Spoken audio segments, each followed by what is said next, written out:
Bon. Bonjour à toutes et à tous.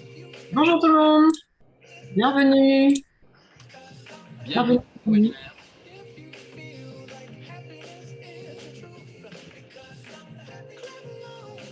Ça y est, je vois les gens qui arrivent.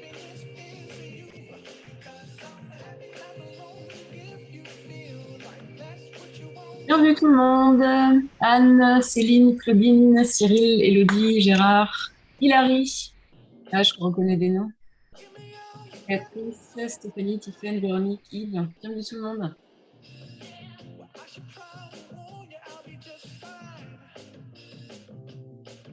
Oui, Nathalie, il semblerait qu'on ait quelques fans, hein. Il y a des gens qui nous suivent sur chaque webinaire. Bienvenue à tous. N'hésitez pas à nous dire dans le chat, donc dans la partie discussion, d'où vous venez, de quelle ville de France, de quel endroit du monde, parce que des fois on a des personnes à l'étranger. Voilà, de dire d'où vous venez et puis peut-être dans quel type d'organisation vous travaillez. Ça nous aide. Et aussi, si vous avez le temps de nous dire comment vous avez eu pris connaissance de ce webinaire. Pascal, bienvenue Pascal. Italie, ah bah oui, on a, voilà. Comme je disais, il y a des personnes qui sont à l'étranger, c'est drôle. J'espère qu'il fait beau en Italie. Luxembourg, ok. Ouais. Bonjour à Lydia et Véronique. Béatrice de Paris. Florence de Rennes. Hilary, qu'on connaît bien de Rennes. Saint-Brieuc, info sur LinkedIn. J'ai utile au niveau pro et perso, oui, tout à fait. Bonjour tout le monde.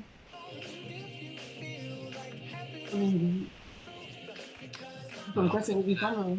On va laisser la chanson aller jusqu'au bout, Nat, si tu veux bien, avant de Oui, commencer. tout à fait. Comme ça permet aux retardataires d'arriver tranquillement. Ouais, c'est ça, tout à fait. Bonjour Sandrine, François.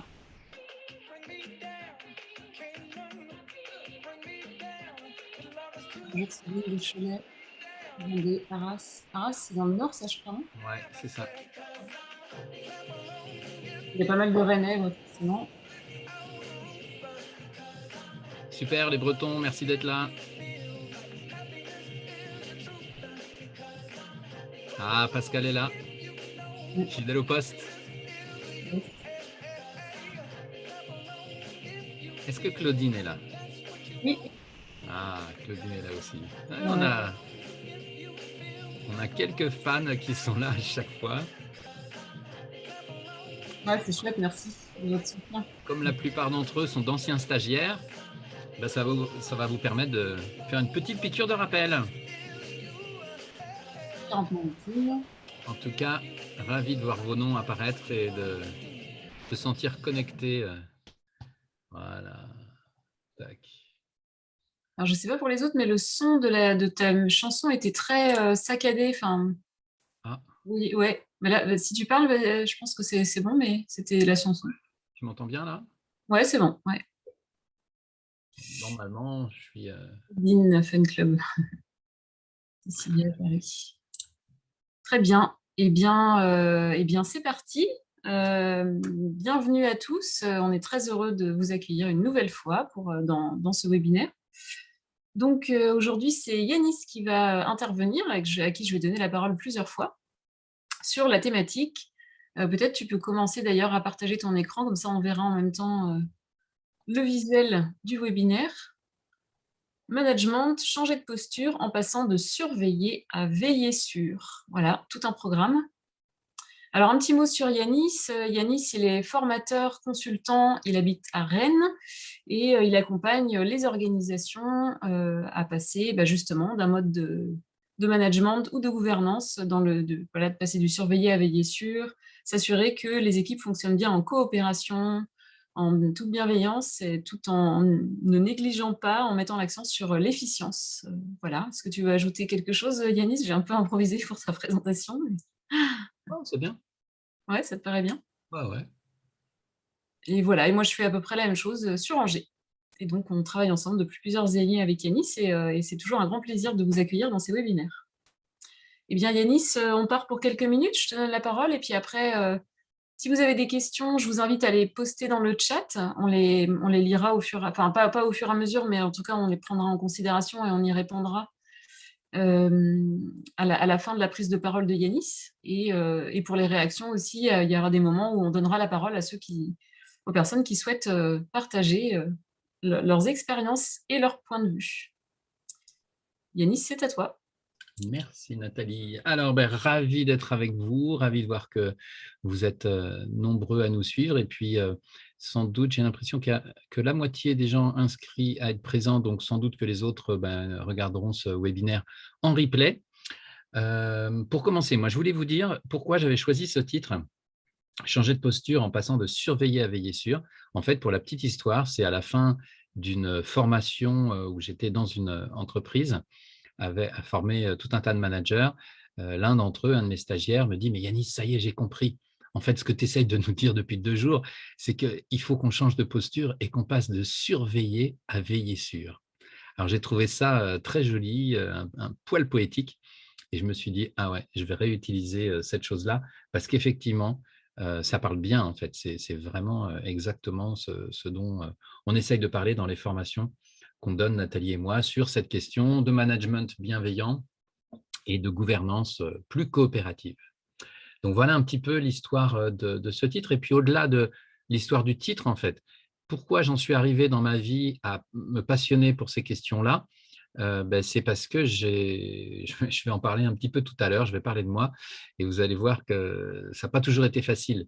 Et j'ai l'impression que globalement, dans la vie, on apprend des choses et on va se passionner pour quelque chose. Alors, soit parce qu'on a une appétence naturelle pour cette chose-là et puis qu'on a des facilités dans ce domaine, mais moi, le management, ce n'était vraiment pas mon cas. Je n'avais vraiment pas de facilité dans ce domaine. J'ai fait des études de lettres, donc bon, je ne m'étais pas du tout préparé à devenir manager. Et puis, il se trouve que dans ma vie professionnelle, j'ai passé mon temps à créer des structures, des compagnies de théâtre d'abord, et puis après d'autres structures, des entreprises, etc. Et en fait, en créant ces structures, j'en suis devenu de fait le leader, le fondateur. Et puis, il a fallu que je manage des équipes parce qu'assez rapidement, je construisais des équipes. J'ai dirigé jusqu'à 15 personnes, je crois, au maximum. Voilà. Alors, mes 15 personnes organisées sur 3 niveaux hiérarchiques, ça donne déjà un avant-goût de ce que peut donner une organisation de taille moyenne. Alors, on n'a pas tous les bienfaits et méfaits des organisations ultra énormes, pyramidales de 4 000, 5 000 personnes. Mais globalement, d'un point de vue systémique, on vit les mêmes choses que les très grosses organisations. Donc, ça commence à être intéressant. Bien, ça, c'était l'introduction. Alors maintenant, de quoi on va parler dans ce webinaire? Alors, qu'on soit clair, on va parler d'un nouveau style de management qu'on peut appeler un management bienveillant. C'est vrai que le mot bienveillant, il commence à être un petit peu à la mode en ce moment dans certains milieux et c'est plutôt chouette. Dans le milieu de l'entreprise, en fait, s'il commence à faire parler de lui, ce terme de bienveillant, c'est parce qu'il y a beaucoup de souffrance là encore. Alors, souvent, la souffrance, c'est le truc qui nous permet de nous remettre en question et puis de vouloir évoluer. Donc, sur le coup, c'est très, très désagréable. Chacun d'entre nous, on est bien au courant. Par contre, si vous regardez un petit peu en arrière dans vos vies, quelles ont été les grandes étapes où vous avez eu l'impression de passer d'un état à un état, comme un état de conscience différent, plus large, c'est généralement lorsqu'il y a eu une crise. Et dans la crise, généralement, ce n'est pas très, très agréable. Voilà. Donc, dans toutes ces organisations ultra-pyramidales, fixées sur les objectifs, fixées sur la productivité et l'argent, eh bien, on le sait tous, il y a toujours beaucoup de souffrance. Et donc, à un moment donné, quand les gens commencent à sauter par la fenêtre, on se dit, bon, ce serait bien peut-être qu'on commence à réfléchir à comment faire autrement pour être plus dans la bienveillance, etc. Et puis, dans cette réflexion-là, il y a aussi des gens et des études qui sont faites et qui prouvent qu'en fait, on est plus productif quand on va bien. Voilà, quand les salariés d'une boîte vont bien, sont à l'aise, et ma foi, ils peuvent donner plus d'eux-mêmes. Ils peuvent se connecter, alors j'aime bien le terme, mais c'est un peu en anglais, à leur full potential, à leur potentiel complet. Et là, l'entreprise va bénéficier, bien sûr, de ce full potential. Et donc, on a tout intérêt à faire en sorte que les gens aillent bien, non seulement pour qu'ils aillent bien, mais parce que c'est quand même la base, hein, c'est le plus important dans la vie, c'est que les gens aillent bien, qu'on aille bien.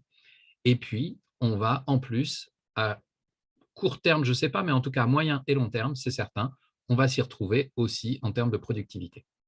Donc, on va pouvoir parler de manager bienveillant dans ce webinaire. Et je vais vous parler maintenant des synonymes.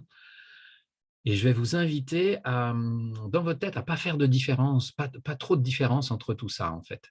Il y a les amis de l'Université du Nou qui parlent de leader souteneur coopératif. Donc là, vous voyez qu'on a 3 notions quand même. Il y a la notion manager, il est transformé en leader. Ça ne veut pas rien dire. Il y a quand même des différences entre ces termes. Mais je nous invite à faire quelque chose de global de tout ça et de se dire, OK, donc un manager bienveillant est aussi un leader, souteneur.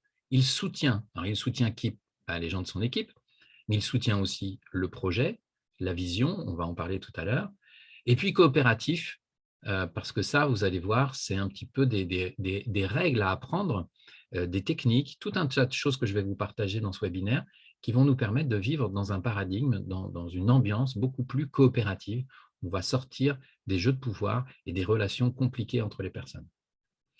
Alors, un autre synonyme, ça pourrait être premier lien sociocratique. Pour ceux qui nous suivent depuis longtemps, vous savez que Nathalie et moi, on est formés à la sociocratie et qu'on diffuse ce mode de gouvernance. On fait tous les deux partie du Centre français de sociocratie où on a pris des responsabilités. Et puis, je suis aussi responsable francophone de SOFA, Sociocracy for All, qui est le réseau international de tous les sociocrates dans le monde. Alors, sociocrate, ce n'est pas très beau, hein. Ici, c'est la première fois que vous venez à un de nos webinaires. Peut-être vous découvrez le mot et le mot n'est pas extraordinaire, mais ce qu'il y a derrière est vraiment intéressant. Et aujourd'hui, vous allez voir que je vais beaucoup m'inspirer, encore une fois, de la sociocratie pour vous parler de cette posture de manager. Donc, ce qui est intéressant, c'est que chez les sociocrates et puis encore plus chez les holacrates, donc l'holacratie, c'est un autre mode de gouvernance, coopératif, je ne sais pas, on va dire un autre mode de gouvernance, qui s'est inspiré de la sociocratie et d'autres choses, et eux utilisent systématiquement le terme premier lien, me semble-t-il, ou il y a quelques années, en tout cas, il l'utilisait systématiquement. Et je trouve ça intéressant parce que du coup, premier lien. Alors, lien de quoi? Bon, là, il faut faire un peu de systémie pour comprendre et ce n'est pas le lieu aujourd'hui. Mais en gros, le premier lien, il fait le lien entre son cercle à lui et puis le cercle du dessus. Vous voyez? Bon, ça, si on est dans une organisation pyramidale, ça vous parle parce que quand on est chef, on fait partie des réunions avec les gens qui sont à notre niveau hiérarchique et puis avec les gens de notre équipe. Donc, c'est ça la notion de lien. Et puis, sociocratique, il y a tout un tas de choses derrière, mais on pourrait dire que c'est aussi un synonyme de coopératif. Voilà. Et puis, le dernier terme, le dernier synonyme, c'est chef sociocratique. Alors, j'ai absolument voulu le mettre parce que, à la fois, j'ai un petit côté provoque et donc j'essaye de l'assumer, mais aussi pour vous dire que moi, ça m'a pris je crois, entre 2 et 3 ans dans ma formation pour accepter ce fameux terme chef. Vous allez le voir dans un instant. Je sais très bien ce que c'est que les chefs. J'en ai subi. J'ai été aussi un mauvais chef, donc je vois bien de quoi il s'agit. Et du coup, je pensais un peu naïvement qu'il ne fallait plus utiliser ce mot-là. Que dans ce mot-là, il y avait la notion de soumission à l'autorité, de prendre le pouvoir sur, etc. Et donc, il fallait l'éradiquer, en fait. Et ça m'a pris 2 ans pour comprendre qu'en fait, non. Un chef sociocratique ou un chef coopératif, c'est la même chose qu'un leader souteneur coopératif.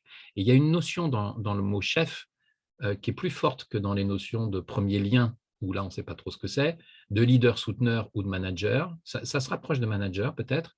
C'est la notion de verticalité. Mais on va voir ça en fin de webinaire. Donc, on avance. Voilà, on va parler de tout ça. Et alors, avant d'embrayer vraiment sur ce que c'est, j'avais envie de vous dire qu'est-ce que ça n'est pas. Alors, j'ai commencé à dévoiler des choses à l'instant, mais je vais en dévoiler un peu plus. Alors, l'inverse d'un leader souteneur coopératif, ce serait quoi? Eh bien, on le connaît tous, c'est le petit chef. Le petit chef autoritaire, exigeant, contrôlant, égotique, qui confond son image avec le résultat. Alors, tout à l'heure, c'est Nathalie qui a trouvé l'image à gauche en me disant « Oui, est-ce que tu crois qu'on peut oser ?» J'ai dit « Oui, oui, tout à fait. » Parce que ça me parle de moi, en fait. C'est-à-dire que ce premier petit chef, Bah, c'était moi lors de ma toute première expérience professionnelle, quand j'ai créé ma première compagnie, avec des idéaux de coopération, de changer le monde, etc. Sauf qu'en fait, mon ego s'est complètement confondu avec l'image de la compagnie. Alors, c'est assez rigolo. Je me rappelle d'ailleurs une petite anecdote où une cliente, un jour, appelle au bureau et puis elle tombe sur ma secrétaire et j'entends ma secrétaire juste à côté de moi qui dit: «Mais vous voulez parler à qui?» Et la personne lui dit: «Je voudrais parler à monsieur Yanis», et elle dit le nom de la compagnie. Alors la secrétaire était embêtée. Elle dit: «Non, vous voulez parler à Yanis Camus de la compagnie untel». Et la personne dit: «Non, non, je veux parler à Yanis avec le nom de la compagnie». Voilà, et puis elle dit: «Non, non, je vous explique, ça, c'est la compagnie et le directeur, c'est monsieur Yanis Camus». «Ah d'accord, bah, passez-moi monsieur Yanis Camus». Et en fait, à ce moment-là, j'ai ressenti, au moment où j'ai entendu cette chose-là se faire, j'ai ressenti une espèce de fierté incroyable parce que la compagnie en question avait une belle aura, sur la ville d'Angers. On était basé à Angers à l'époque, et du coup, c'est comme si toutes les réussites de cette compagnie, en fait, elles reposaient sur moi. Voilà. Le problème, c'est qu'en tant que manager, du coup, j'avais énormément d'exigences envers moi-même, mais aussi envers les autres, et trop. Et j'étais contrôlant, j'étais exigeant. Et comme les collègues ne faisaient jamais ce qu'il fallait, c'est-à-dire ce que je voulais qu'ils fassent exactement, et ben, du coup, j'étais très désagréable, stressé. Et en fait, je pense qu'aujourd'hui, si on leur pose la question, ben, ils pourraient dire que je les ai harcelés. Voilà, en tout cas, ils se sont sentis harcelés. Alors, ce qui est terrible dans l'histoire, c'est que moi aussi, je me sentais harcelé. Je me sentais harcelé par leur manque de rigueur, par leur manque de clairvoyance, de prévoyance, de tout un tas de trucs. Et du coup, tout le monde était mal. Alors, pour la petite histoire, ça s'est très mal fini pour moi, puisque mon équipe s'est liguée contre moi. Et du coup, ben voilà, j'en suis là aujourd'hui à faire des webinaires sur cette posture, parce qu'il m'a fallu désapprendre, c'est-à-dire, grâce à cette crise que j'ai vécue avec eux, comprendre ce que je faisais pour pouvoir essayer vous savez, c'est comme déformater un disque dur et puis reformater, mais de manière différente. Voilà. Et puis, bah, un autre chef qui serait très différent et inverse de celui dont on va parler aujourd'hui, ce serait le pas chef, qui serait soumis, qui serait absent, qui serait mou et qui tiendrait à rien du tout, quoi. Et celui-là aussi, on le connaît, peut-être vous en avez eu, peut-être vous allez vous reconnaître vous-même. Parfois, effectivement, on a des gens comme ça qui se retrouvent managers, sauf que on sait bien, tout le monde le sait, il leur manque quelque chose. D'ailleurs, alors ce n'est pas un jugement de valeur parce que moi, je n'ai pas de point de vue sur la chose et au contraire, j'ai plutôt un point de vue positif. Mais beaucoup de gens disaient ça par rapport à François Hollande. François Hollande, c'était un président, donc c'était le chef ultime de la France, mais ben, on l'a dit mou, on l'a dit, alors absent peut-être pas, mais en tout cas mou, soumis peut-être pas, mais quand même vachement mou. Et il y avait plein de gens qui le critiquaient et qui disaient qu'il lui manquait quelque chose. Alors effectivement, dans sa personnalité, il me semble que c'est quelqu'un qui avait plutôt une posture plus proche du leader coopératif dont on va parler dans ce webinaire. Mais du coup, c'était perçu par des gens qui sont habitués à avoir des chefs autoritaires, bah, comme voilà, c'est quelqu'un à qui il manquait quelque chose. Bon, alors je ne porte pas de jugement de valeur là-dessus, j'en sais rien, je ne le connais pas personnellement. Moi, il m'a l'air en tout cas plutôt sympathique, mais on va voir comment chacun d'entre nous, on peut s'améliorer en tant que manager. Juste avant que Nathalie vous pose des questions, troisième slide. La première chose que ce manager bienveillant va tenter de faire, c'est éviter la soumission à l'autorité. Alors, vous avez peut-être entendu parler de ça, c'est un terme qui a été pas mal étudié en psychologie sociale. Et en fait, on se rend compte que chacun d'entre nous, nous sommes sujets inconsciemment à ce truc qui s'appelle la soumission à l'autorité. C'est-à-dire que quand on est dans une situation où il y a quelqu'un qu'on considère comme représentant l'autorité, s'il nous dit de faire quelque chose, eh bien, on a tendance à se sentir obligé de faire ce truc. Alors, c'est terrible parce que ça crée plein de relations compliquées. En tout cas, ça nous empêche de nous sentir au même niveau que la personne et de nous sentir dans notre souveraineté individuelle. Si je me soumets à l'autorité de Nathalie, bah du coup, ok, c'est elle ma chef, c'est le terme qu'on utilise, et du coup, je vais faire ce qu'elle me dit, même si je ne suis pas d'accord, même si peut-être ça va me porter préjudice. Et alors ça, c'est la source de tout un tas de trucs inconscients qui vont créer des relations compliquées, des jeux de pouvoir et des choses qui sont absolument désagréables. Et alors, le souci, on pourrait dire, bah oui, mais c'est le chef, du coup, qui utilise son autorité, du coup, qui impose ce truc-là. Oui et non, le chef, il fait ce qu'il peut en fonction de comment il a été formé, de ses différentes expériences, de sa personnalité, de sa sensibilité, de l'urgence aussi, par exemple, du truc qu'il y a à faire là et qu'il vous demande de manière autoritaire de faire. Donc en fait, oui, ça vient de lui et en même temps, en face, ça vient aussi de ses collaborateurs qui vont réagir soit comme des enfants soumis, soit comme des enfants rebelles, soit comme des adultes. Et donc ça, c'est l'analyse transactionnelle qui nous montre qu'il y a ces 3 postures possibles. Soit je me soumets effectivement et donc je tombe dans le panneau de la soumission à l'autorité, soit, je me rebelle parce que hors de question, je déteste l'autorité et donc voilà, je règle des comptes, avec des choses peut-être que dans mon enfance j'ai mal vécues. Du coup, ça ne marche pas très bien et il n'y a pas de coopération. Soit, je me considère comme adulte, comme, au même niveau que la personne qui est en face de moi, qui est mon chef, par exemple, et puis je vais lui dire si ce n'est pas possible pour moi ou si, je suis plutôt contre le fait de faire ça. Je vais être assertif, je vais utiliser ma souveraineté individuelle pour lui dire et on va avoir une relation qui sera beaucoup plus équilibrée. Donc en tout cas, en tant que manager, c'est ça qu'on va chercher. C'est éviter de prendre le pouvoir sur les autres. Donc, on ne donne aucun ordre jamais. Voilà. Alors, si, j'ai fait quelques expériences quand même dans ma vie où j'ai eu des chefs qui donnaient des ordres et qui ne comprenaient pas que je leur tenais tête, quoi, que je leur disais non, non, j'aimerais qu'on en discute. Donc, j'essayais d'être en posture adulte.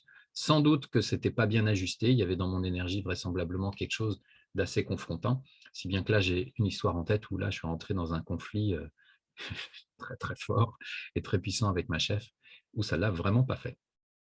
Voilà. Donc, le manager, il va proposer et n'impose jamais. Donc, si en face, ça résiste, OK, il va utiliser sa capacité d'écoute pour comprendre pourquoi ça résiste en face. Il va essayer de faire parler la personne, de la questionner. OK, je te demande de faire ça. Pour moi, ce n'est pas grand-chose, mais je vois que ça résiste. Qu'est-ce qui se passe pour toi? Voilà.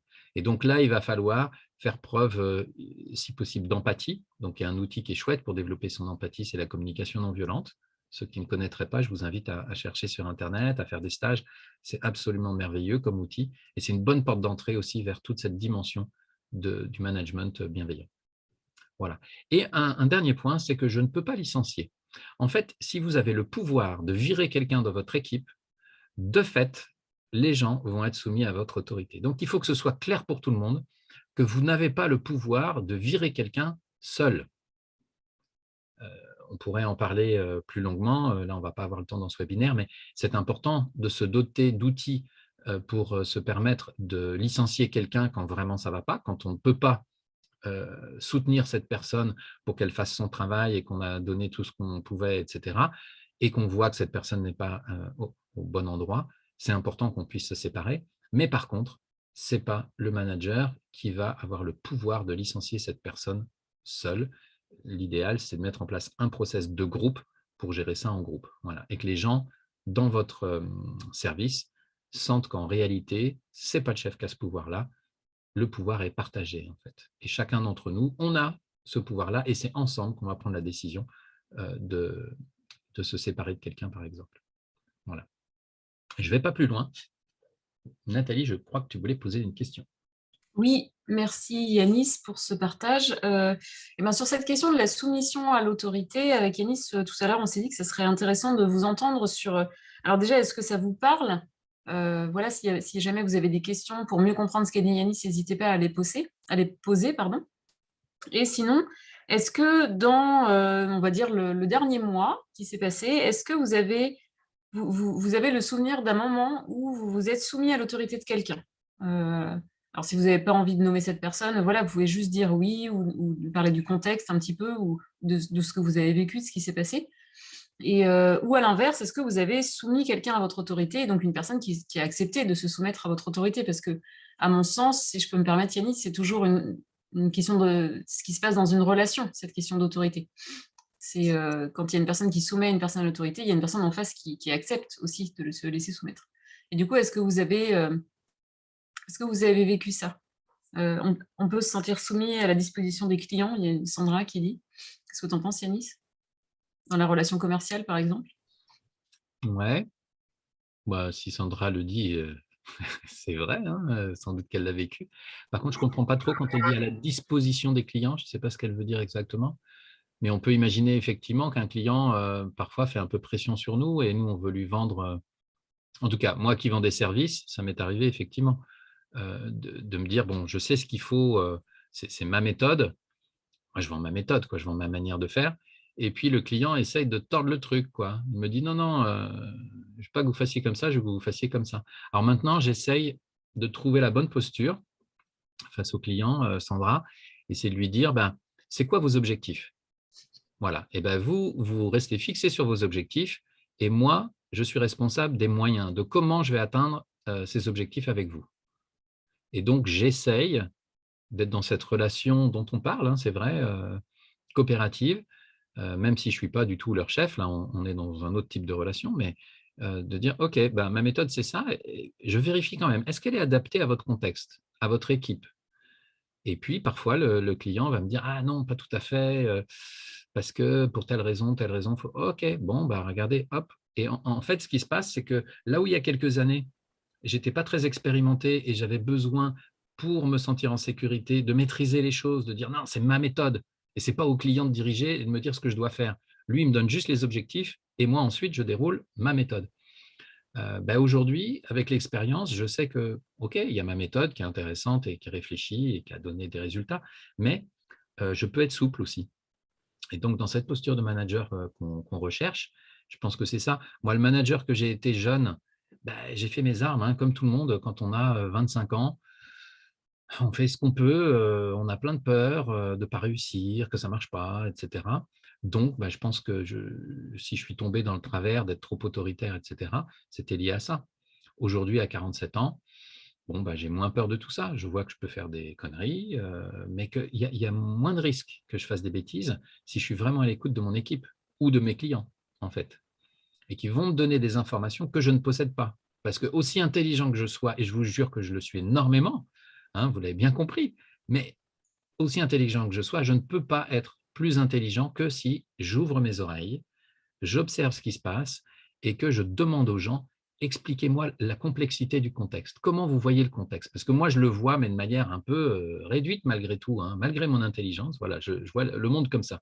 Si tout à coup j'écoute les gens, toc, voilà, et plus je vais écouter de gens qui vont m'expliquer la situation, plus je vais comprendre la complexité du monde et du coup, ça va nous permettre de prendre des décisions meilleures. Voilà. De rien, Sandra. Alors là, il y a des réactions dans le chat. Est-ce que tu les lis? Oui, tu vois, Yanis? Ouais. Alors, en mode conférence participative, on a une petite règle. Donc d'ailleurs, j'ai un peu dérogé à la règle là en lisant la réaction de Sandra et en invitant Yanis à réagir. On tâche de répondre à vos questions et on tâche de juste accueillir les réactions, mais sans réagir dessus. Voilà, donc si jamais vous avez une réaction qui en fait est une question derrière, ben, n'hésitez pas à la poser clairement pour que si vous souhaitez que Yanis ou moi nous réagissons. Avec un point d'interrogation, comme ça sera clair. Ouais, voilà, c'est ça. Et du coup, bah, sinon, n'hésitez pas à dire. Moi, je peux donner un exemple, par exemple, d'avoir soumis quelqu'un à l'autorité, enfin, en tout cas, d'avoir tenté. Juste hier soir, j'ai servi ma fille à manger, enfin, on était en train de se servir à manger, et je lui ai fait une remarque, je ne sais plus si c'était de manger plus ou pas assez, ou pas manger cet aliment-là, enfin, et je l'ai dit sur un mode un peu injonction. Et elle m'a répondu, bah, bien sûr, tu sais mieux que moi ce qui est bon pour moi. Et du coup, j'ai trouvé ça génial et je lui ai dit: «Non, bah, OK, c'est» voilà, puis elle a pas 6 ans, enfin, et après il y a la question de l'âge, Mmh. qui est une question délicate de l'éducation. Là, elle a 15 ans, donc effectivement, je pense qu'elle est en mesure de savoir, ce qui si, voilà, son la satiété, tout ça, et j'ai trouvé ça intéressant de me dire, bah, c'est peut-être une habitude de maman d'avoir un côté injonction parce que quand ils sont petits, ben, si on leur dit pas: «Va te coucher à 20:00», c'est la nouba tous les soirs, et voilà, donc il y a cette question de la légitimité aussi, à un moment donné, d'être dans l'injonction au fur et à mesure qu'une personne grandit en maturité. Mais en tout cas, en tant qu'adulte, normalement, on part du principe qu'on est tous, en mesure d'être dans des postures adulte-adulte, et donc du coup, ça perd de la légitimité, quoi. Pendant que vous écrivez, les amis, dans le chat, je veux bien, rajouter une autre petite, expérience avec, mes enfants aussi. Vendredi soir, je joue dans un spectacle d'impro à Chanteloup, les Rennais. Vendredi soir, Chanteloup, au Barnadette, si vous êtes intéressés. c'est pas loin de Rennes. Et en fait, c'est la semaine où je suis avec les enfants et je leur dis, bon, vendredi soir, mes petits, quoi, mes 3 petits, parce que les grands, ils ont plus de liberté, mais je leur dis, vous venez avec moi au spectacle d'impro. Et là, j'ai ma fille, mon ado de 13 ans qui me regarde. Ah non, je crois pas. Je dis, si, je crois, tu vas venir. Elle dit, ah voilà, monsieur coopération qui nous impose d'aller à ces spectacles. Ah bravo, tu vois, papa, c'est pas du tout cohérent. Ok. Donc, effectivement, peut-être il eût été plus intéressant que je sois dans la négociation. Mais après, en l'occurrence, là, la fille dont je parle, c'est une personne qui, dans sa personnalité, a une posture de petit chef. Donc, en fait, entre nous, c'est compliqué parce que c'est qui le chef? C'est soit elle qui prend le pouvoir et qui prend les décisions et il n'y a pas de négociation et elle ne me prend pas en compte. Soit je tente, et ça fait des années que je tente, dans la posture dont je parle aujourd'hui, et en fait, ça ne marche pas, en tout cas, rarement. Soit c'est moi qui prends le pouvoir, et là, pour vendredi, j'ai décidé, c'est moi qui prends le pouvoir, et voilà. Donc, on n'est pas à 100% congruent dans nos vies avec ce qu'on raconte dans les webinaires, mais on fait du mieux qu'on peut, et en tout cas, dans le champ professionnel, avec les adultes, c'est vraiment important de se poser toutes ces questions. Il y a 2 questions qui ont apparu. Je lis la question, Yanis? Ouais. Alors, parcours de réflexion assez similaire à Yanis, une prise de conscience récente et très sincère de se positionner autrement. N'ayant travaillé que dans de très grandes structures, très hiérarchisées, très infantilisantes, il est urgent de changer les modes de fonctionnement. Aujourd'hui, patron petit chef, je tente de faire montre d'assertivité, mais mon impatience doit se deviner comment mieux faire. Waouh, subtile cette question. Aujourd'hui, un patron, donc elle parle d'elle, Béatrice, hein. C'est toi le patron, petit chef? J'imagine que oui. Écoute, sur la partie assertivité, il semblerait que tu n'aies pas de difficulté. Tu vois, si tu te dis patron petit chef, le petit chef, il est ultra assertif, il est trop assertif.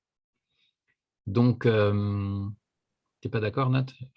Vas-y, dis Nat. Non, l'assertivité, c'est ni la domination, ni la passivité, ni la manipulation. Donc, pour moi, on ne peut pas être trop assertif, on peut être trop dominant, par contre.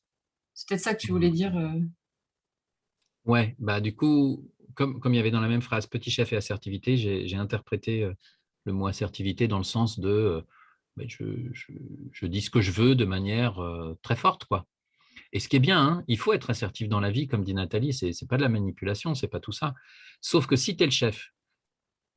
Excuse-moi, Yanis, elle a répondu, elle a un chef autoritaire et c'est elle qui se montre asservie. Elle parlait de son chef à elle. Ah, Elle tente de faire montre d'assertivité, c'est-à-dire qu'elle tente de sortir de justement ok. la passivité, par exemple. La D'accord. passivité, ouais. Ouais, bon, alors, ok. Donc là, quand on a un petit chef au-dessus de soi, la question, c'est comment on peut réagir parce que tu fais preuve, effectivement, tu tentes de faire preuve d'assertivité, donc ça, c'est le bon chemin. C'est-à-dire que l'assertivité, tu essayes de lui montrer que tu es en posture adulte face à un autre adulte, sauf que lui, s'il est dans une posture où il refuse ce type de relation parce qu'il considère dans sa tête, et c'est souvent inconscient, hein, qu'il est au-dessus de toi, qu'il est le papa et que tu es la fille et que tu dois obéir, alors effectivement, ça devient compliqué. Ton impatience doit se deviner comment mieux faire. Alors, si j'ai un conseil à te donner, ce serait de prendre le temps, vraiment calmement, de poser sur papier toutes les émotions qui te traversent, que tu mettes aussi sur papier tous les événements concrets qui ont eu lieu, d'abord de manière factuelle. Tiens, le mois dernier, j'étais dans son bureau, il m'a demandé de faire tel dossier, machin. Enfin, tu vois, tu écris de manière factuelle. Et ensuite, tu écris les émotions que ça t'a créé. Donc, en fait, je m'inspire de la communication non violente là. Tu peux même, pour vider ton sac, écrire, faire une colonne, tu écris tous tes jugements. Quel sale con, c'est un petit chef, etc., ce que tu veux. Ensuite, tu rayes tous tes jugements négatifs sur lui, d'accord? Et symboliquement, c'est pas mal de se dire, OK, je pense ça de lui, il y a une part de moi qui pense ça de lui, mais en fait, il n'est pas que ça.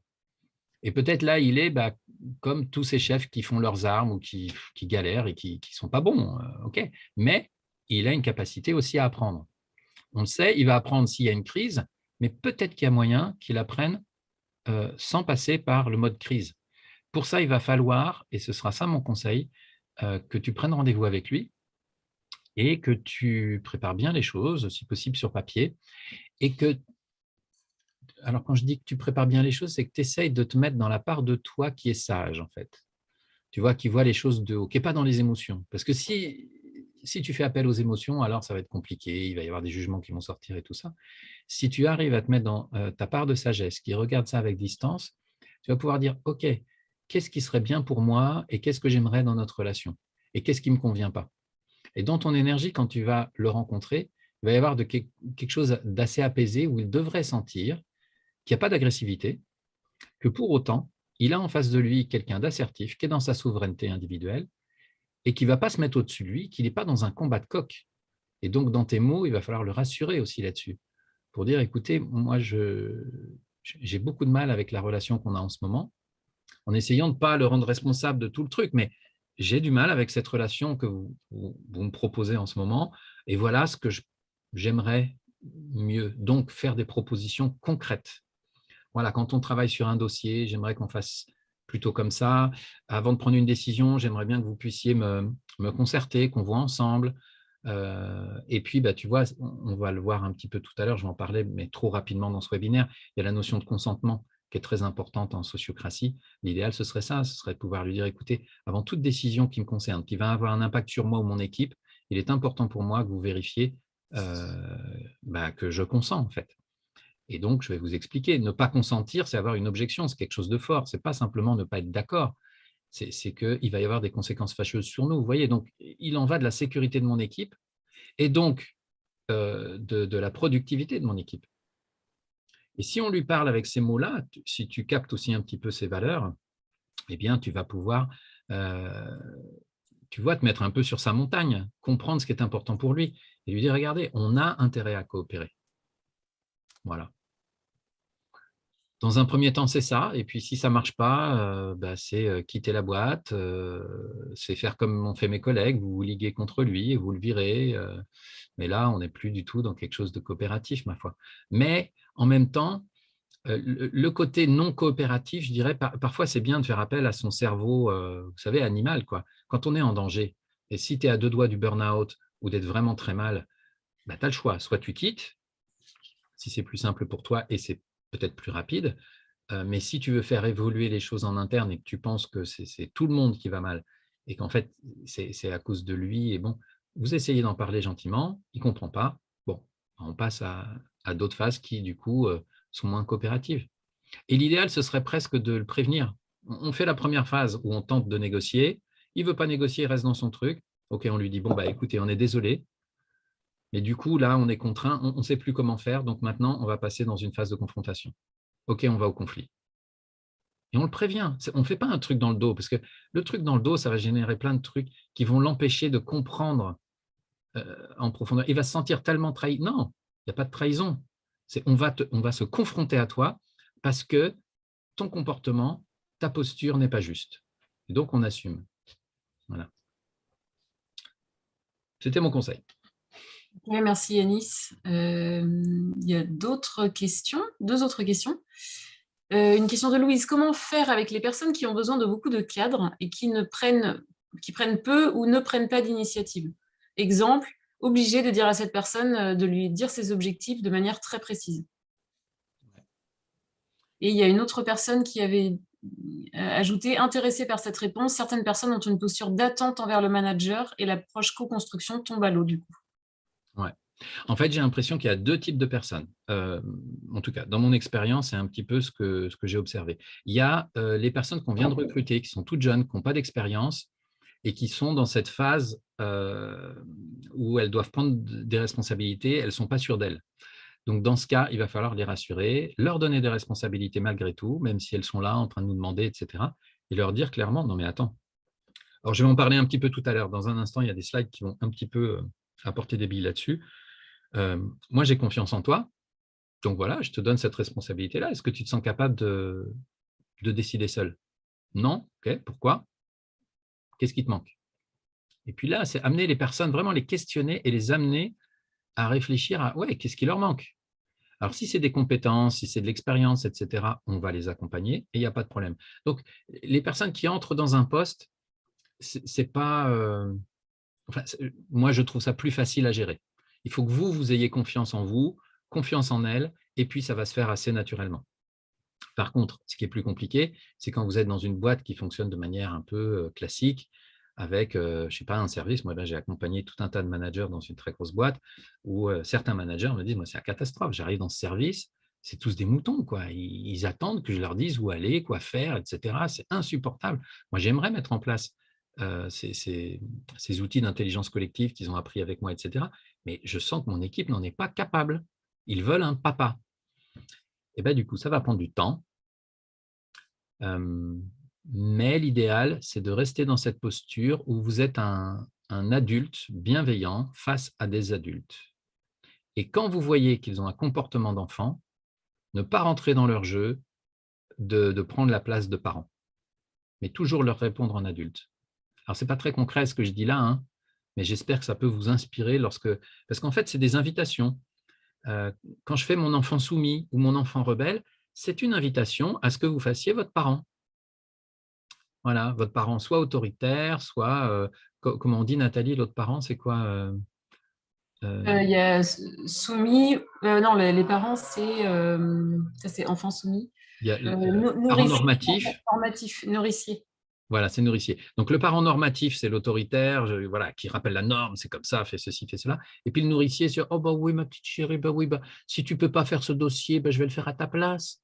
Hein, vous voyez? Non. Alors là, c'est relation pourrie. Et du coup, hop, on va vite rentrer dans le triangle de Karpman, que vous connaissez peut-être, où il y a des victimes, des bourreaux, des sauveurs. Et là, quand on est là-dedans, c'est foutu.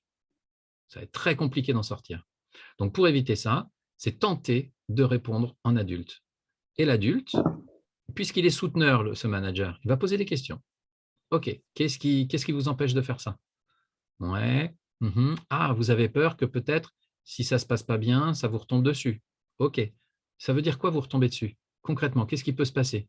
Est-ce que vous pourriez avoir un blâme, une punition? Parce que moi, je vous rassure, hein, je ne mets pas de blâme, je ne mets pas de punition. Je suis là pour vous soutenir. Donc, l'autre question que je peux poser, c'est qu'est-ce qu'il faudrait pour que ce soit possible pour vous, que vous preniez cette responsabilité-là? Alors, il y a des cerveaux qui vont freiner, hein, qui vont freiner dur. Et puis, il y a des gens chez qui, peut-être, malgré tous vos efforts, vous n'y arriverez pas. Et c'est là où, alors je ne sais pas, dans les grosses boîtes, parfois c'est très compliqué. Dans des plus petites boîtes, moi ça m'est arrivé une fois, d'être confronté à une personne pendant 2 ans à peu près. J'ai accompagné cette personne pour dire, écoute, je vois que ça ne va pas. Dans le boulot, non seulement tu n'atteins pas tes objectifs, mais tu en es très, très, très, très loin. Et je pense que cette personne avait vraiment des gros, gros soucis dont elle ne nous avait pas parlé, en fait. Et je dis, écoute, qu'est-ce qu'on peut faire? Qu'est-ce que je peux faire pour t'aider? Et c'est ça, tiens d'ailleurs, je fais un peu de pub pour la série Netflix New Amsterdam, parce que c'est la phrase qu'utilise le directeur de New Amsterdam, qui est le plus grand hôpital de New York, c'est « Qu'est-ce que je peux faire pour vous aider ?» Ça, c'est génial, c'est la phrase. Donc, si vous avez un truc à retenir, c'est ça. Qu'est-ce que je peux faire pour t'aider? Pour te permettre de prendre cette responsabilité, de faire les choses, d'aller de l'avant, etc. Et puis, si en face, on a des gens vraiment qui refusent, moi, au bout de 2 ans, j'ai jeté l'éponge et j'ai été voir cette personne, je lui ai dit, bon, écoute, on en a déjà parlé plusieurs fois, tu vois, et en fait, je suis désolé, mais je ne suis plus à la hauteur. Voilà, en tant que manager, je ne suis plus à la hauteur, je ne sais plus comment te soutenir. Donc, je te propose qu'on arrête là. Ça n'a pas été facile, c'est quelqu'un que j'aimais beaucoup, mais on s'est séparés parce que je n'étais pas capable de manager cette personne. Et j'ai même plus cherché au bout d'un moment les raisons. J'imagine qu'il y avait des problèmes psy ou je ne sais quoi, mais peu importe. Le truc, c'est que moi, en tant que manager, je ne pouvais pas aider cette personne à atteindre ses objectifs. Et c'était un gros problème pour la structure. Petit point horaire, il est 13h16. Il y a encore Ouais. des slides et il y a encore des questions. Et je voulais juste, moi, prendre la parole rapidement par rapport à cette question de les personnes qui attendent d'un manager qui leur disent très précisément. Ça renvoie à la notion, pour moi, de responsabilité. Et il y a dans les profils de personnalité, il y a des personnes pour qui prendre des responsabilités, c'est facile. C'est assez simple et fluide. Ça correspond justement aux personnes qui ont une position de parent en analyse transactionnelle assez facilement. Et d'autres personnes pour qui c'est plus compliqué.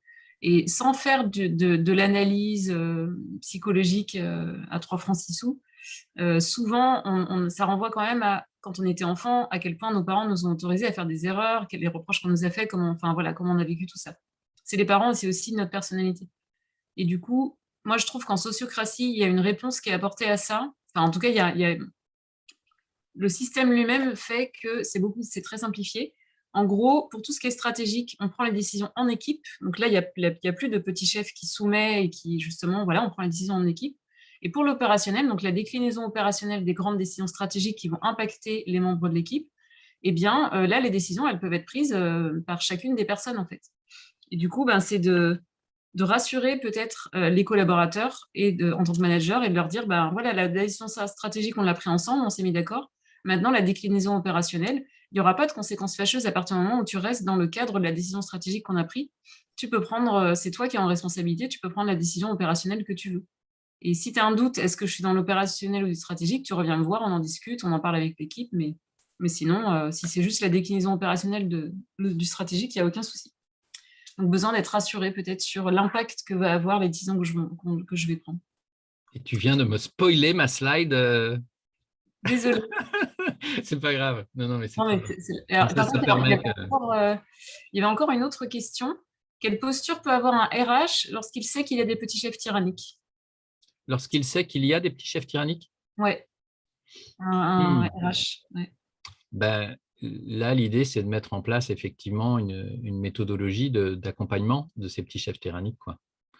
Et idéalement, alors, on ne va pas faire bosser que les petits chefs tyranniques, on va mélanger les petits chefs tyranniques et les managers qui s'en tirent mieux. Et puis, on fait appel, alors soit en interne, on a les capacités de faire un séminaire sur le management, et puis voilà, on amène les gens à discuter, à parler de leurs difficultés, mais aussi de leurs ressources, de ce qui marche bien, etc. Et donc, on va faire en sorte que ceux qui déjà ont ces compétences de bienveillance, d'écoute, etc., puissent les partager avec les autres. Et puis, idéalement, c'est permettre à ces personnes tyranniques-là, alors, tous ne vont pas avoir la capacité vraiment d'exprimer les difficultés qu'ils rencontrent, mais leur poser la question de: comment ça se passe pour vous? Vous le vivez bien, votre relation à votre service? Et puis les challenger aussi, et à un moment donné, mettre les pieds dans le plat, sans être agressif ni rien. Et dire: «Bon», parce qu'on a quand même, au niveau RH, pas mal de retours, compliqués. Alors, on ne va pas faire ça là, pour le coup, devant tous les managers, hein, ça va être compliqué pour l'ego de la personne, de se sentir un peu jugé, critiqué et tout ça. On peut le faire lors de moments en solo, quoi, en one-to-one, pouvoir dire à la personne: «Bon, suite à la formation qu'on a fait sur le management, comment ça s'est passé pour toi? Et est-ce que tu as besoin de mon soutien?» Puisqu'en fait, quand on est responsable RH, on est aussi en soutien de ses managers. Donc, on peut aller voir un manager tyrannique et lui dire: «Heu, Gérard», je sais pas, ouais, Gérard et Michel, souvent, c'est des prénoms, moi, qui reviennent dans mes formations. Il semblerait qu'il y ait une prédisposition à être un petit chef quand on s'appelle Gérard ou Michel. Voilà, comment ça se passe pour toi? Et puis là, on entend. Et puis, s'il nous fait du blabla, tout va bien, etc., on lui dit: bah, excuse-moi, en fait, je vais être franc. Non, c'est faux, ça ne se passe pas comme ça. En tout cas, toi, tu sembles voir les choses comme ça. Nous, on a des retours. Non, ça ne va pas. Et il y a des choses qui me paraissent graves. Voilà. Et il y a des gens dans ton équipe qui ne vont pas bien. Et je vais te demander, euh, si c'est OK pour toi, de considérer à changer de posture, à passer de surveiller à veiller sur. Vous lui envoyez ce webinaire, vous nous faites intervenir dans votre boîte pour qu'on fasse une formation ou un accompagnement. Voilà, ça, c'est des méthodes qu'on peut mettre en place. Mais il ne faut pas attendre, parce que c'est de votre responsabilité. Si vous êtes au courant qu'il y a de la malveillance qui se passe dans des services, alors il faut que vous interveniez très rapidement. Et vous confrontez cette personne, mais toujours dans cette posture de bienveillance. Et vous veillez sur lui, vous lui dites: tu sais, tu te mets en danger. Un jour, il va se passer quelque chose dans ton service. Si tu continues comme ça, il va se passer quelque chose de très grave. Pas forcément pour toi, mais pour un de tes collaborateurs. Et ton rôle, le rôle que je te donne en tant que responsable RH, et on peut peut-être faire intervenir aussi d'autres endroits de la hiérarchie, voilà, pourquoi pas le big boss, qui lui aussi, idéalement, avec beaucoup de bienveillance, va dire à ses managers: je veux que vous preniez soin de vos équipes. C'est ça votre rôle, point, rien d'autre. Oui, il faut atteindre les objectifs, oui, il faut faire plein de choses. Mais rôle numéro 1, c'est prendre soin des individus et de l'équipe. Voilà. Et après, les objectifs et tout ça, tout le monde l'a bien intégré, ça on le sait. Et la fin du webinaire va répondre aussi à cette question. Est-ce qu'on peut avancer? Parce que j'ai peur que… Je ne Ah vois oui, pas oui, l'heure, mais… on peut avancer. Donc, allez, je vais faire en mode rapide. Sur cette slide-là, moi, ce que je préconise, c'est d'utiliser les outils d'intelligence collective. Alors, on en entend de plus en plus parler. Il y a différentes formes d'intelligence collective. C'est intéressant. Là, il y a des gens maintenant qui se spécialisent sur cette notion-là et qui décrivent qu'il y a vraiment différentes formes. Avec Nathalie, on maîtrise tout un tas d'outils qui permettent d'animer des réunions de manière beaucoup plus conviviale, beaucoup plus sympathique et beaucoup plus efficace. Donc, c'est ça qu'on appelle l'intelligence collective. Idéalement, quand on est manager, on va déléguer l'animation des réunions.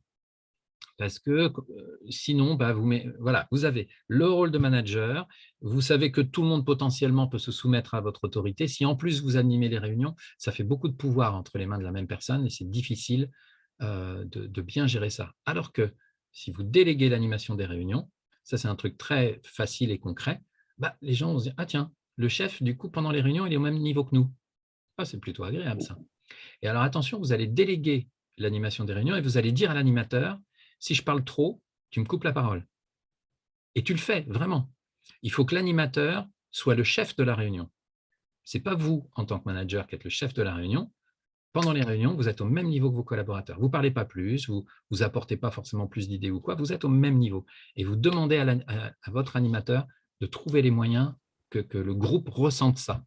Et donc, si vous êtes comme moi très extraverti, il faut que l'animateur vous coupe la parole. Et vous le remerciez à chaque fois qu'il vous coupe la parole parce que vous parlez trop. Voilà. Du coup, il va falloir former vos animateurs, forcément, aux techniques de ce type d'animation. Et puis, si au départ, l'animateur, malgré sa formation, il arrive, puis voilà, c'est les débuts, il faut persévérer et vous le soutenez. Même si ça ne se passe pas très, très bien, les premières réunions, vous êtes toujours là pour le soutenir. Et si vous voyez qu'à un moment donné, il fait un truc un peu foireux dans son animation et que les gens se retournent contre lui, qui commencent à s'énerver, alors vous recadrez. Là, vous utilisez votre autorité de chef, votre légitimité de chef, pour dire hop, hop, hop, hop, hop, s'il vous plaît, on respecte l'animateur. Et donc, en aucun cas, vous vous opposez à l'animateur. Jamais. Ça, ce n'est pas possible, puisque vous respectez le fait que c'est l'animateur qui a l'autorité pendant la réunion.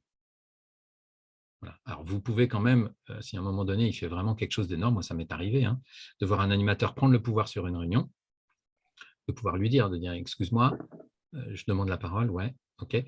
En fait, là, il me semble que tu es en train de mélanger ton rôle d'animateur et ce que tu penses toi, puisque tu es un membre de l'équipe, et du coup, tu es en train de prendre le pouvoir là.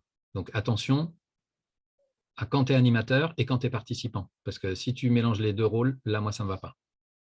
Voilà. Et un animateur débutant, il va tomber dans le panneau 8 fois sur 10, quoi. Donc, il faut qu'il passe ce cap-là, l'animateur, pour devenir vraiment mature et aguerri. Allez, j'avance. On va aussi devoir partager le pouvoir, les amis. Alors, c'est là où Nathalie m'a un peu spoilé. Elle a commencé à parler de la différenciation entre stratégique et opérationnel. Et ça, c'est un truc, en tant que manager, moi, j'en ai très rarement rencontré qui, dans leur tête, faisaient la différence entre ce qui est stratégique et opérationnel. Parce que, alors, c'est une chose de faire la différence éventuellement entre les deux, intellectuellement, oui, je suis capable, ça, c'est… alors, je vais vous le dire, le stratégique, c'est qu'est-ce qu'on fait, et l'opérationnel, c'est comment on le fait. Bon, ce n'est pas très compliqué, intellectuellement, je peux comprendre. Donc, ça y est, vous avez compris, vous êtes tous des managers prêts à devenir coopératifs, etc. OK. Mais une fois qu'on sait ça, qu'est-ce qu'on fait de ça, de cette différence? Eh bien, la sociocratie nous dit, les décisions stratégiques, on les prend ensemble. Et on les prend ensemble, pas n'importe comment. Il faut un outil qui nous permette de prendre les décisions ensemble et de vérifier que tout le monde est OK avec la décision. Et ça s'appelle la décision par consentement. Je ne connais pas d'autres outils qui permettent de faire la même chose que la décision par consentement. C'est pour moi l'énorme cadeau de la sociocratie à l'humanité, c'est la décision par consentement. Donc, je vous invite à en faire l'expérience pour voir de quoi il s'agit et de bien comprendre qu'on ne va pas perdre notre temps à faire des décisions par consentement sur des questions opérationnelles, sur le comment, mais sur le quoi, qu'est-ce qu'on fait. Voilà. On a des besoins, on a des difficultés ou pas, mais on a des objectifs à atteindre. Eh bien, qu'est-ce qu'on fait? C'est quoi notre stratégie voilà, et on va mettre en place telle chose, telle chose, telle chose. Super. Et après, on délègue. Et on dit, bon, bah, Nathalie, toi, tu t'occupes de la com du webinaire. Yanis, toi, tu prépares le contenu de ton webinaire. Et puis, Nathalie, ça, c'est opérationnel, tu vas choisir les photos.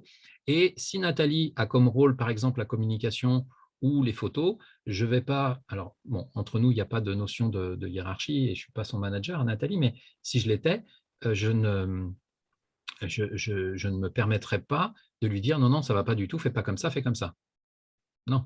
Je pourrais lui dire, Nathalie, ça ne me convient pas la manière dont tu fais la com, et lui dire précisément ce qui manque, ou ce qu'il y a en trop qui ne me va pas, etc., pour essayer de l'influencer.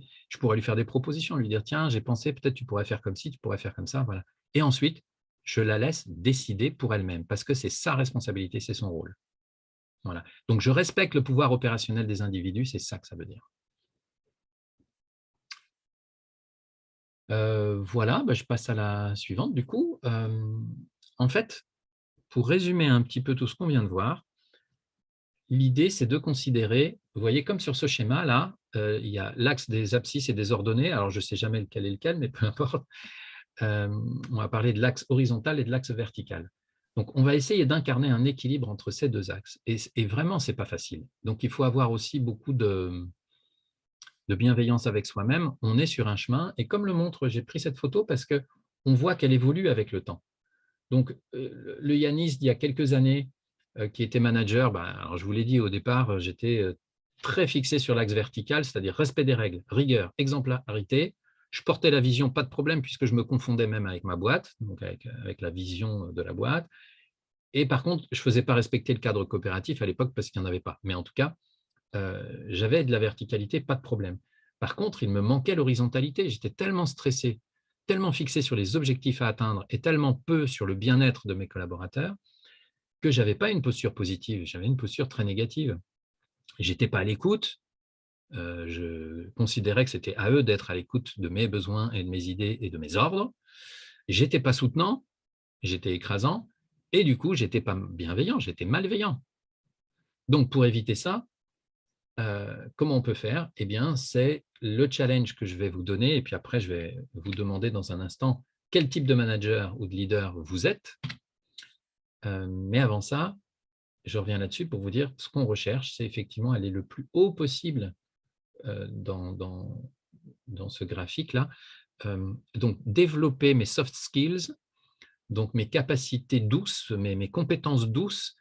Donc, ça va être mon écoute, mon empathie, ma bienveillance, mon côté soutenant. Ça, c'est ce qui est sur l'horizontalité. Et puis, je vais aussi développer en même temps, essayer en même temps, et c'est ça qui n'est pas simple, mais d'être rigoureux, exemplaire, de faire respecter les règles, de porter la vision et de faire respecter le cadre coopératif. Voilà le challenge que je vous donne pour les mois, semaines, mois, années à venir. Et la dernière question qu'on voulait vous poser avec Nathalie, c'est et vous, quel type de manager vous êtes? Un petit temps de réflexivité qui va vous permettre de voir où est-ce que vous en êtes peut-être sur cette histoire de graphique. Est-ce que déjà vous sentez en vous qu'il y a ce côté horizontal qui est présent? Est-ce que vous pensez que vous pouvez encore l'améliorer? Est-ce que vous voyez chez vous un côté vertical très fort? Est-ce qu'il y en a un qui est plus fort que l'autre? Est-ce qu'il y a déjà une forme d'équilibre? Est-ce que vous voyez que même si vous êtes équilibré aujourd'hui, vous pouvez aller plus loin dans l'horizontal et plus loin dans le vertical? Voilà. Et puis, on va lire dans le chat vos réponses. Et puis, vous pouvez faire plus simple aussi et nous dire, moi, je suis un manager tyrannique, moi, je suis un manager cool. Enfin, tout simplement mettre des adjectifs derrière le mot manager ou chef, ou premier lien, ou leader. C'est vous qui choisissez d'ailleurs quel terme vous sied le mieux. Bon, je vois que tout le monde n'est pas à fond en train d'écrire. Qu'est-ce que vous faites? Vous êtes parti? Vous êtes parti manger? C'est peut-être pas forcément évident de… Ça demande peut-être un peu de réflexion. Ah, ça y est. Ah, ça y est. S'il y a des questions, n'hésitez pas non plus. Et puis là, on arrive vers la fin du webinaire. Et s'il y a des personnes qui souhaitent prendre la parole, parce que c'est plus simple de s'exprimer à l'oral, n'hésitez pas à le dire. Par contre, Yanis, je n'ai pas la main pour donner la parole aux gens. C'est toi qui as le statut de… Ouais. Alors, le truc… Ou alors, je ne me rappelle plus comment faire, mais là, je ne vois pas, en fait. Ouais, ben moi, je pense que je peux voir. Alors, on va faire ça. Je vous invite à écrire dans le chat, à répondre à ma question, quel type de chef, leader ou manager vous êtes. Et donc, je vois qu'il y a quelqu'un qui écrit, par exemple, moi, j'aime pas le terme chef, Sandrine, malgré ce que j'ai dit en introduction, elle aime toujours pas le mot chef. Eh ben, OK, dans ce cas, je t'invite à dire si tu te sens plutôt manageuse, leader ou autre chose, coordinatrice, bref, ce que tu veux.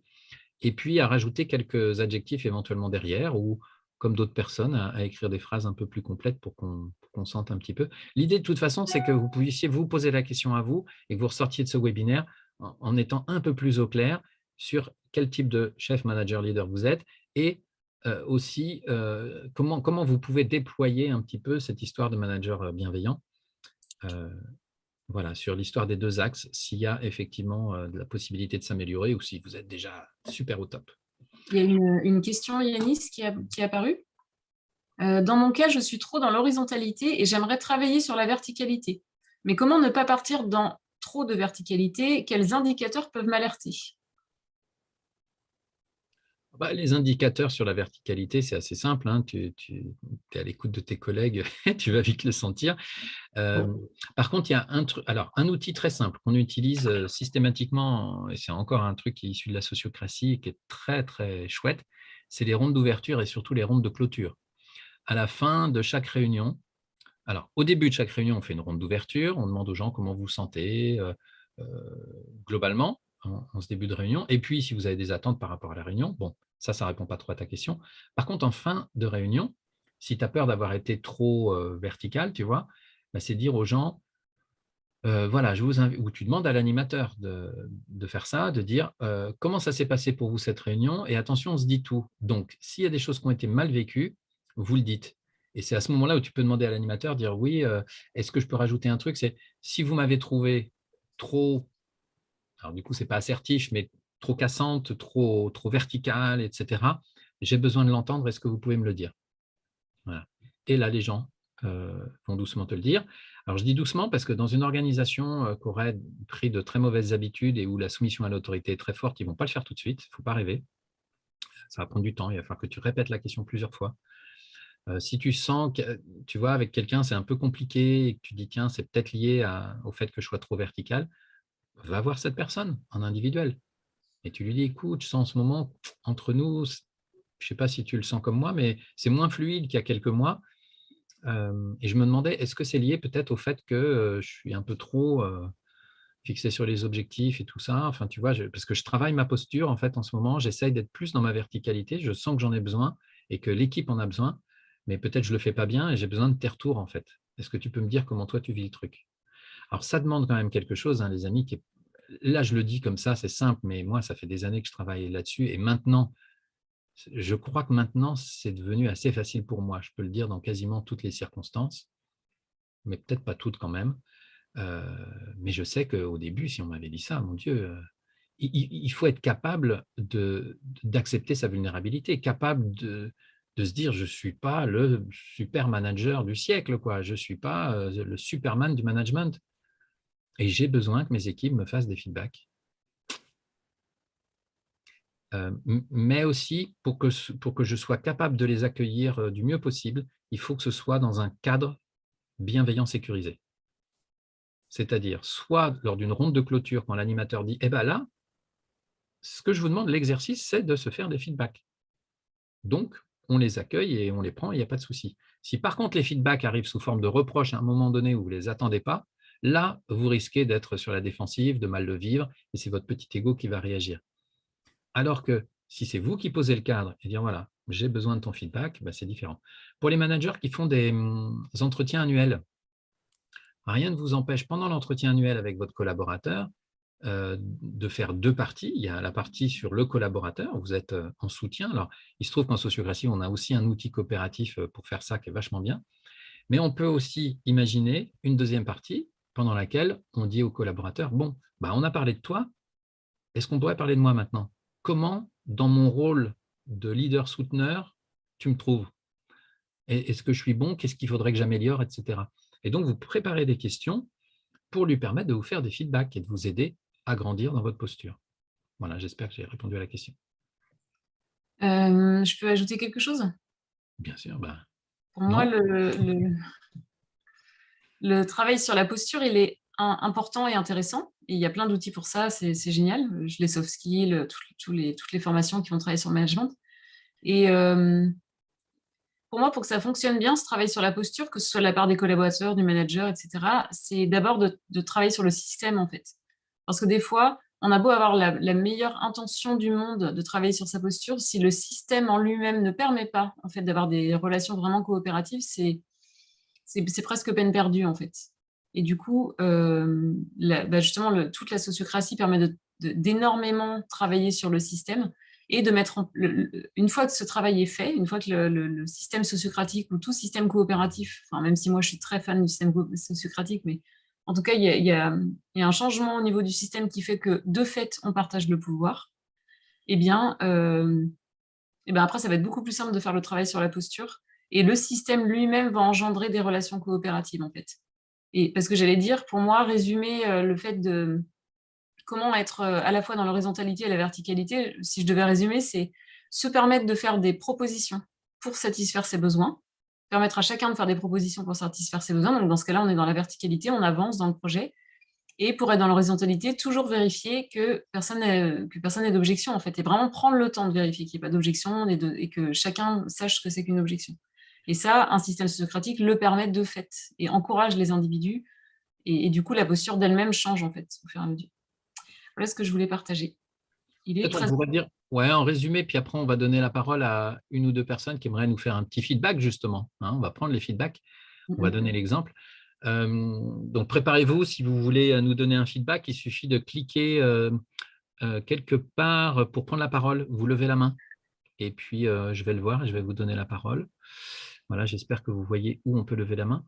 Moi, ce que je voulais vous dire, c'est ça. Ce que vient de dire Nat, en fait, c'est qu'il y a 3 axes sur lesquels travailler. Si on veut devenir un super manager, on peut travailler sur sa posture, ça peut faire que du bien, et ce webinaire, il était vraiment sur ce sujet-là. Mais si on veut vraiment encore améliorer les choses, il faut travailler sur la systémie, sur la manière dont on est organisé, et en particulier sur la manière dont on organise la prise de pouvoir, quoi. Enfin, la notion de pouvoir, le partage du pouvoir.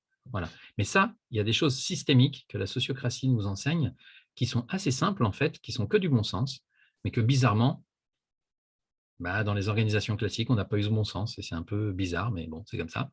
Il a fallu attendre les années 70 pour qu'un être humain, pouf, ait une prise de conscience et dise « Ah, mais attendez, on va peut-être faire différemment ».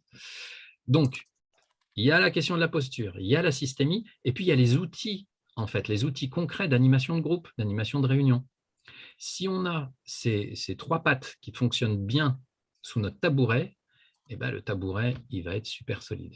Voilà. Si vous êtes un super manager mais qu'il n'y a pas la systémie, c'est un peu ce que… Il y a une question qui est posée comme ça. Je suis dans une organisation où il y a une politique RH des années 80, etc. Ben oui. Donc, vraisemblablement, il y a dans le fonctionnement des règles qui sont complètement obsolètes, voilà, qui vont t'empêcher, tu vois, sur ton tabouret, il y a vraisemblablement une patte en moins, quoi. Donc, il faudrait travailler là-dessus. Alors, comment? C'est réussir à partager peut-être ce webinaire, tu vois, envoyer à ton responsable RH. Bon, maintenant, attention, hein, parce qu'il va voir ton nom, il va reconnaître que c'est pour lui. Donc, peut-être ce n'est pas intéressant ce webinaire-là. Peut-être, je ne sais pas, on intervient chez vous, on vient faire une conférence, on vient faire un atelier, un séminaire, des choses comme ça. Et puis, en conclusion, ouais, c'est peut-être ce que j'avais envie de dire, Nathalie, c'est si vous voulez avancer sur tout ça, si vous pensez que vous avez la ressource en interne, faites-le. Mais forcément, si vous faites accompagner, vous allez aller beaucoup plus vite, beaucoup plus loin, parce qu'il y a des gens dont c'est le métier, entre autres Nathalie et moi, et qui sommes passionnés par ça et qui, tous les jours, ne pensons qu'à ça. Donc, forcément, on est censé être voilà, un petit peu aguerri sur la question et pouvoir bien vous accompagner. Donc, est-ce que quelqu'un a levé la main? Pour l'instant, je ne vois personne. Et comme on a dépassé le temps de déjà 10 minutes, on a perdu 6 personnes, je crois, mais on a encore pas mal de monde. Alors, est-ce que quelqu'un aimerait nous faire un feedback et nous dire, en positif et ou en négatif constructif, qu'est-ce que vous avez pensé de ce webinaire? C'est-à-dire, si vous avez trouvé ça génial, dites-le nous, ça va nous faire plaisir, et Nathalie et moi, ça va nous permettre de gagner confiance en nous et d'avoir envie de refaire plein de webinaires et de vous partager plein de nos connaissances. Si, à contrario, vous avez trouvé ça absolument nul, prenez la parole aussi pour nous le dire. Mais surtout, si vous apportez des critiques, ce qui est, enfin, dans l'idéal, nous dire que ce n'était pas terrible, bon, bah, c'est une chose. Mais l'idéal, c'est d'être assez précis sur qu'est-ce qui vous a paru pas terrible et puis qu'est-ce qu'on aurait pu faire pour améliorer la chose. Voilà. Et puis, si vous ne voulez pas prendre la parole et que vous devez partir, mettez-nous un petit mot dans le chat. Mais j'aimerais bien quand même qu'on entende une ou deux personnes. Et ce n'est pas forcément nos fans, hein, ce n'est pas forcément Pascal ou Claudine. Ça peut, si personne ne veut prendre la parole, ça peut être Hilary aussi, mais ça peut être quelqu'un d'autre. J'aurais une petite préférence pour que ce soit quelqu'un d'autre, mais si personne ne lève la main, je vais leur donner la possibilité de nous partager ça, de nous partager ce qu'ils pensent aussi. Il y a des personnes qui partent au fur et à mesure qui nous disent au revoir dans le chat. Ouais, je vois ça. Et Allez, ben, c'est soyez parfait. pas timides. Ah ben voilà, ils sont timides. Alors, comment faire pour donner la responsabilité aux gens? C'est un peu la question de tout à l'heure. Ça nous ferait plaisir, Nathalie et moi, d'entendre une ou deux personnes nous dire ce qu'elles ont pensé de ce webinaire.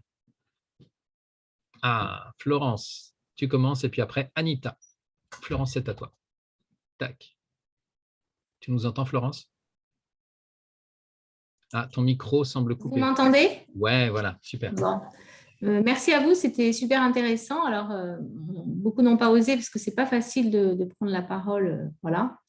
Moi, j'ai trouvé votre webinaire très intéressant. Bon, il y a plein de choses, effectivement, voilà, qu'on a déjà entendues, mais ça fait toujours du bien de se rappeler ces choses-là. Je trouve que c'est aussi intéressant de voir que votre parcours, voilà, vous a fait passer par des expériences et qui aujourd'hui vous procurent ce regard, y compris critique, sur ce que vous avez été. Donc, c'est toujours intéressant.